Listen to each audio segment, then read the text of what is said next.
علماء کرام نے لکھا ہے کہ بیت اللہ شریف کی طرف دیکھنے سے بھی انسان کا دل کبھی نہیں بھرتا۔ اللہ رب العزت ہر مومن کو یہ سعادت نصیب فرمائے۔ جن حضرات کو بیت اللہ شریف کا دیدار کرنے کی سعادت سے اللہ رب العزت نے نوازا ہے، وہ میری اس بات کی تصدیق کریں گے کہ جب بندہ بیت اللہ شریف کے اوپر اللہ رب العزت کے گھر کے اوپر ایک نگاہ ڈالتا ہے تو یقین جاننا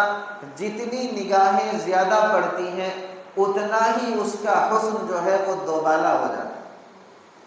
اور دل کرتا ہے کہ میں بیٹھا ہوا بس اللہ رب العزت کے گھر کو دیکھتا ہی رہا۔ وہاں نور ہی نور برس رہا ہوتا، وہاں اللہ رب العزت کی تجلیات اتر رہی ہوتی، وہاں کا منظر اتنا دلکش ہوتا، وہاں کا ماحول اتنا پرسکون ہوتا ہے کہ انسان وہاں جا کر کے ساری دنیا کو بھول جاتا۔ یوں سمجھ لیجئے کہ وہ دنیا ہی کچھ اور ہے۔ جس طرح ایک شہنشاہ کا دربار ہوتا ہے، ایک بادشاہ کا دربار ہوتا ہے، اسی طرح وہاں بھی اللہ رب العزت کی عظمت دیکھنے میں آتی، اللہ رب العزت کی شان و شوکت دیکھنے میں آتی،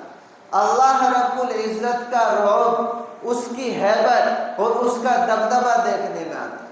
اللہ رب العزت سے دعا کیا کریں کہ اللہ رب العزت ہر مومن کو اس سعادت سے مالا مال فرمائے اور بار بار نوازے۔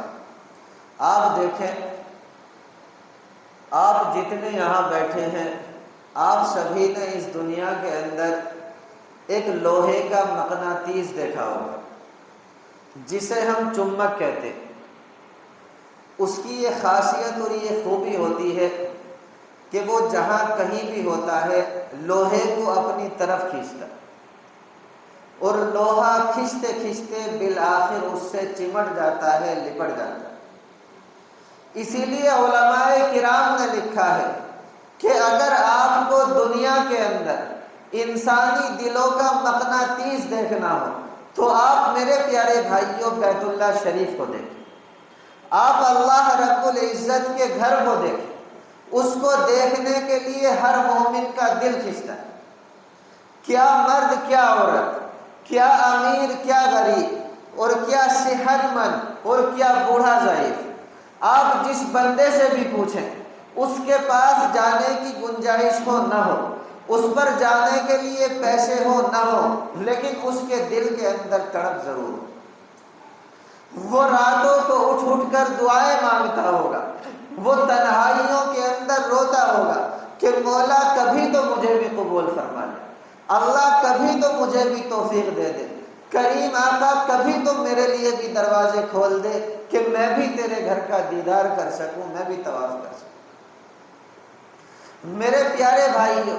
وہ لوگ کتنے خوش نصیب ہوتے ہیں جو احرام باندھ کر کے نکلتے ہیں،